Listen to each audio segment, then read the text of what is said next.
Dear student, पिछली video में हमने देखा परिमेय संख्याएं और अपरिमेय संख्याएं किसे कहते हैं। आज हम करते हैं एनसीईआरटी मैथ क्लास 10 और चैप्टर 1 रियल नंबर यानी वास्तविक संख्याएं और एक्सरसाइज 1.3 क्वेश्चन नंबर 1 देखते हैं। सिद्ध कीजिए कि √5 एक अपरिमेय संख्या होती है। हमें सिद्ध करना है कि √5 एक अपरिमेय संख्या होती है। तो इसे सिद्ध करने के लिए हम क्या करते हैं, जिस संख्या को हमें अपरिमेय सिद्ध करना है उसे हम मानते हैं माना √5 एक परिमेय संख्या है, यानी कि हम अपोजिट मानते हैं। यदि हमें सिद्ध करना है √5 अपरिमेय है तो हम इसे अपोजिट मानते हैं, यानी परिमेय संख्या मान लेते हैं। अगर √5 परिमेय संख्या होगी तो √5 बराबर p बटा क्यू, यानी कि इसे हम p बटा क्यू के रूप में लिख सकते हैं। और p और q दो पूर्णांक है जहां q नॉट इक्वल टू 0, यानी कि ये परिमेय संख्या है। अब हम ये जो p और q है दो ऐसे पूर्णांक लेते हैं जो सहभाज्य संख्या हो, यानी कि मान लेते हैं माना p व q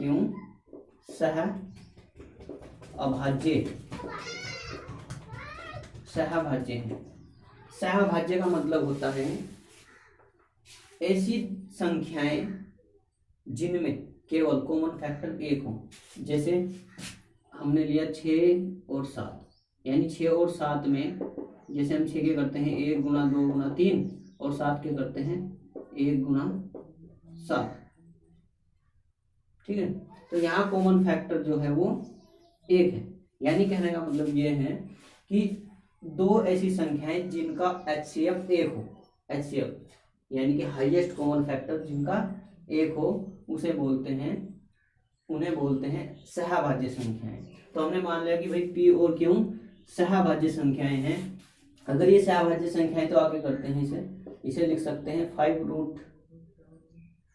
√Q = P, √5 Q बराबर P, और दोनों पक्षों का वर्ग करते हैं, दोनों पक्षों का वर्ग करने पर, अब दोनों पक्षों का जब वर्ग करते हैं तो ये आ जाएगा 5Q² = P², और ये समीकरण नंबर फर्स्ट मान लेते हैं। यहाँ हम देखते हैं कि ये जो 5 है ये P² को डिवाइड करेगा, यानी कि ये P² का एक गुणनखंड है। क्यों है? क्योंकि देखो P का जो वर्ग है वो Q के वर्ग का 5 गुना है, यानी कि जब हम Q का वर्ग करेंगे उसमें 5 से गुना करेंगे वो P का वर्ग आएगा। इसका मतलब ये है कि भाई 5 जो है वो P का एक गुणनखंड है, यानी कि हम लिख सकते हैं चूंकि 5 P² को विभाजित करता है, इसलिए 5 P को भी विभाजित करेगा। अब 5 जो है वो P² को विभाजित करता है, यानी कि P² का एक गुणनखंड है, तो 5 P का भी गुणनखंड होगा। अब हम मान लेते हैं समीकरण फर्स्ट में इस P की जगह हम कुछ वैल्यू पुट करते हैं, यानी हम मानते हैं माना P = 5R, हम 5R रखते हैं समीकरण फर्स्ट में रखने पर। ये जो P है इसका मान रखते हैं 5R, उसे समीकरण नंबर फर्स्ट में रखते हैं, यानी कि 5Q² ये आ जाएगा 5R का होल स्क्वायर, यानी कि 5Q² = 25R², यानी कि 5Q² इसे काट देंगे, ये आ जाएगा 5Q² = 5R², और इसे समीकरण नंबर सेकंड बनाते हैं। अब हम यहाँ देखते हैं कि ये जो 5 है ये Q² को विभाजित करेगा। क्यों? क्योंकि Q का जो वर्ग है वो R के वर्ग का 5 गुना है। इसका मतलब ये है कि 5 जो है वो Q को डिवाइड करेगा, यानी कि हम लिखते हैं चूंकि 5 Q² को विभाजित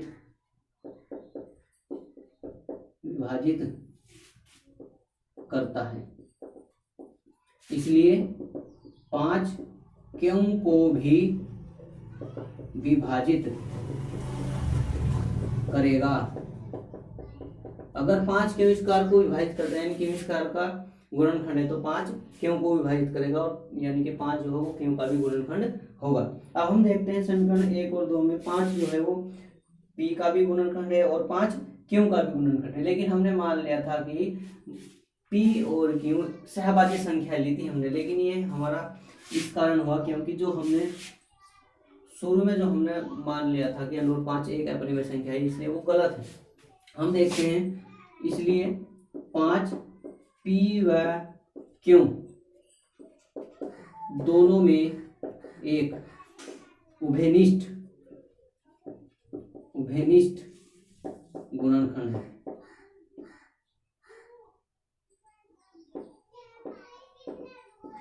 भाई यहाँ हम देखते हैं 5 पी को भी डिवाइड करता है और क्यू को, यानी 5 पी और क्यू दोनों को डिवाइड करता है, इसलिए 5 जो है पी और क्यू दोनों का गुणनखंड होगा। ये इसलिए हुआ क्योंकि हमने जो मान लिया था वो गलत था, अतः हमारी कल्पना गलत है कि √5 एक अपरिमेय संख्या है। तो हम क्या लिख सकते हैं, √5 एक अपरिमेय संख्या है, क्योंकि भाई जो हमने मान लिया था वो वो हमारा गलत सिद्ध हो गया। क्यों? क्योंकि भाई 5 पी और क्यू में कोई उभयनिष्ठ गुणनखंड नहीं था, लेकिन यहाँ तो 5 पी और क्यू में एक गुणनखंड आया है कॉमन, इसलिए हम लिखते हैं अतः हमारी कल्पना गलत है कि √5 एक अपरिमेय संख्या है, परिमेय संख्या है, इसलिए √5 एक अपरिमेय संख्या है। √5 क्या है? अपरिमेय संख्या है। इसी प्रकार हम कर सकते हैं √2 का, √3 का, √6 का, यानी कि हम करते हैं एक क्वेश्चन और करते हैं।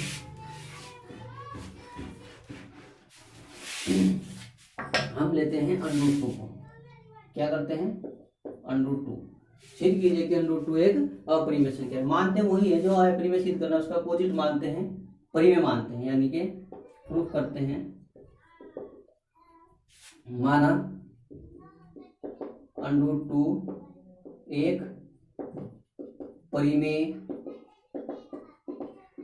संख्या है। हमने मान लिया कि √2 एक अपरिमेय संख्या है, तो हम क्या करते हैं भाई, अगर ये परिमेय संख्या होगी पहले की तरह करते हैं, 2 को लिख सकते हैं b/q और q नॉट इक्वल टू 0। हम मानते हैं माना p व q सह अभाज्य हैं, ये दोनों सहअभाज्य हैं, यानी कि इनमें कोई उभयनिष्ठ गुणनखंड नहीं है, कॉमन गुणनखंड नहीं है। तो हम क्या करते हैं भाई, पहले की तरह करते हैं, इसे लिख सकते हैं √2q बराबर p², फिर p, यानी कि यहाँ फिर दोनों पक्षों का वर्ग करते हैं तो लिख सकते हैं, यानी कि ये इसके बाद 2q² = p²। ये समीकरण नंबर फर्स्ट है। यहाँ देखते हैं कि 2 जो है वो p² को डिवाइड करता है, यहाँ लिखते हैं जो कि 2 p² को विभाजित करता है, इसलिए 2 जो है वो p को भी विभाजित करेगा, p को विभाजित करेगा। तो फिर हम मानते हैं भी, माना p की जगह एक वैल्यू पुट करते हैं 2r, क्या वैल्यू पुट करते हैं 2r, यानी कि समीकरण फर्स्ट में रखने पर p की जगह रखते हैं हम 2r, पहले की तरह रखते हैं, यानी कि 2q² = 2r का होल स्क्वायर, यानी कि 2q² = 4r², इससे कट जाएगा, यानी कि q² आ जाएगा 2r²। समीकरण नंबर सेकंड में हम देखते हैं, ये जो 2 है ये q² को विभाजित करेगा, यहाँ लिखते हैं चूंकि 2 q² को विभाजित करता है, इसलिए 2 q को भी विभाजित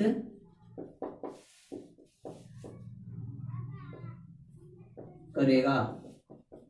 ये जो 2 है ये q को विभाजित कर रहा है और p को विभाजित करता है, यानी कि हम लिख सकते हैं अतः दो p व q दोनों में, दो p व q दोनों में उभयनिष्ठ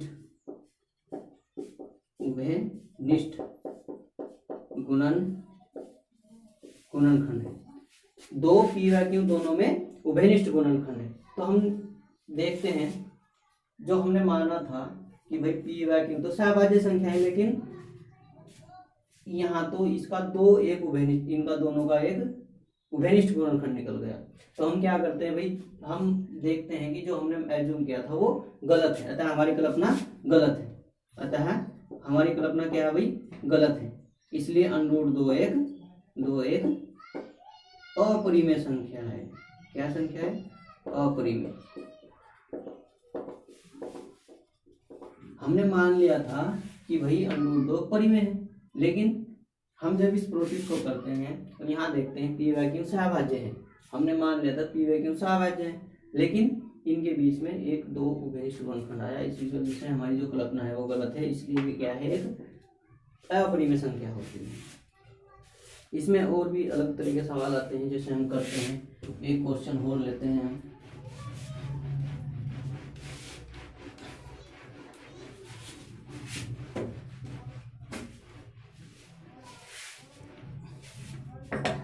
जैसे सिद्ध कीजिए कि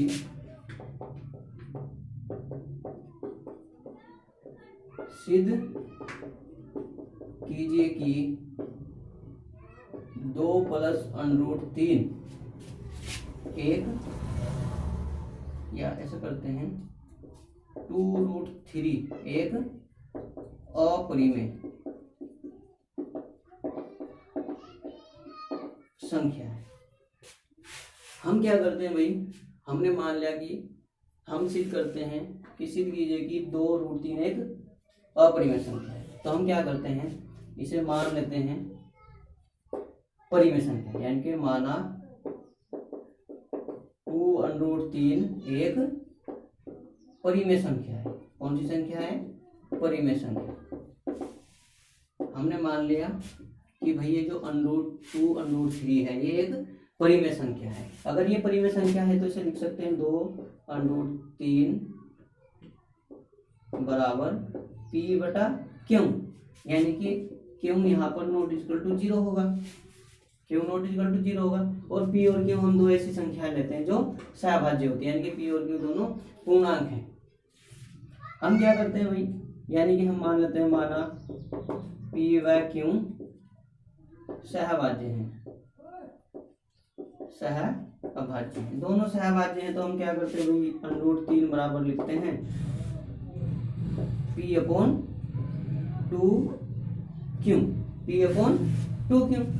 यानी कि √3 जो है वो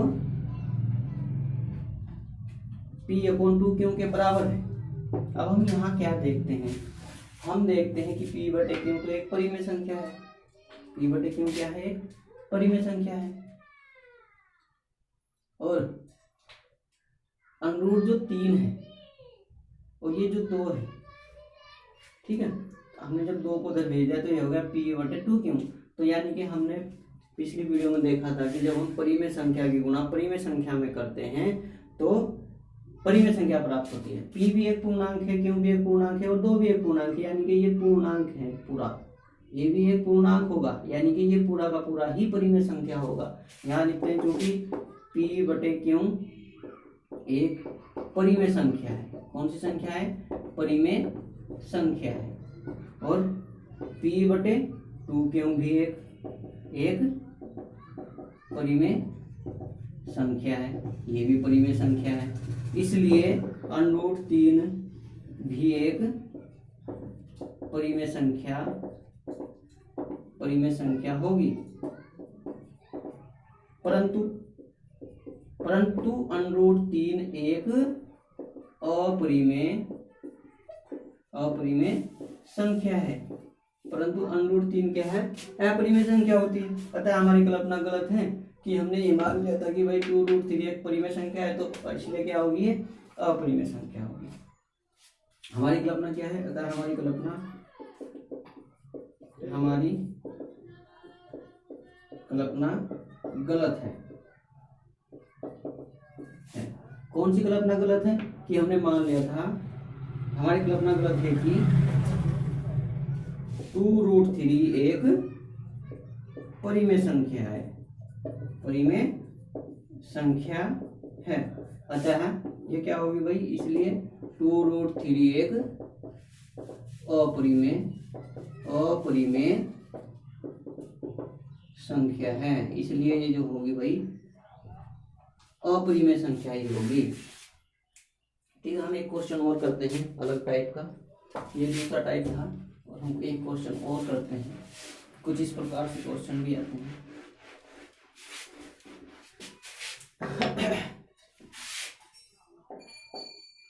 सिद्ध कीजिए कि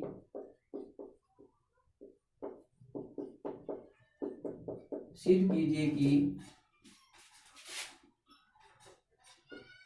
2 + 3√6 एक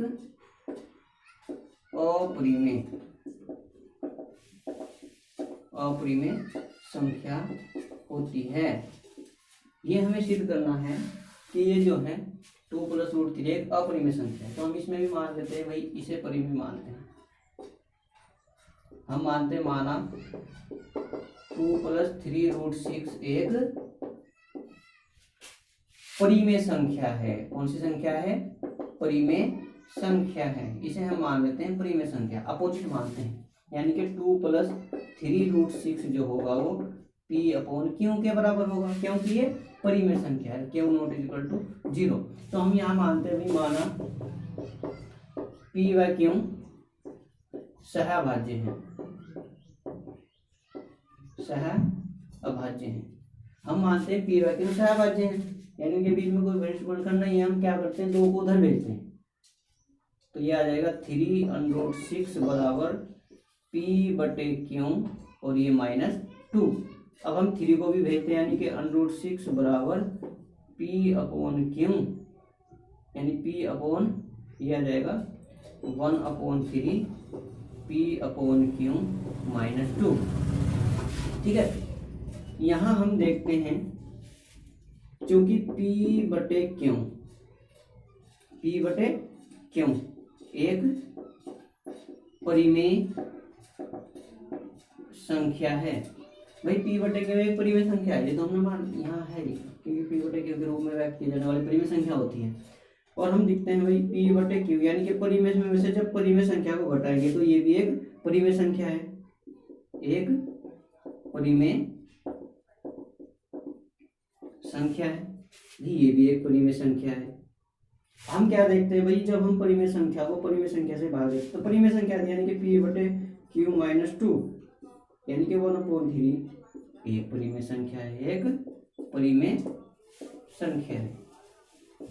हम क्या देखते हैं, अगर ये पूरी की पूरी ही परिमेय संख्या है तो √6 क्या होगी, इसलिए √6 भी परिमेय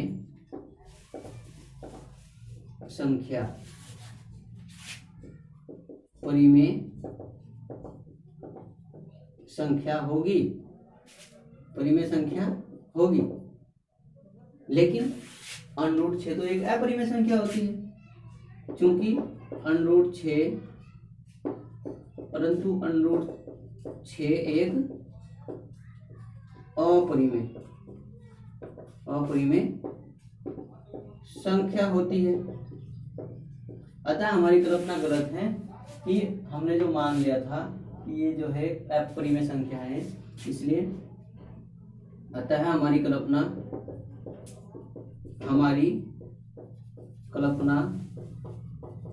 गलत है कि √2 + 3√6 एक परिमेय संख्या है। हमने ये मान लिया था कि ये एक परिमेय संख्या है, लेकिन ये हमारी कल्पना गलत है, इसलिए ये क्या होगी, परिमेय संख्या होगी। इसलिए 2 + 3√6 एक अपरिमेय संख्या है, अपरिमेय संख्या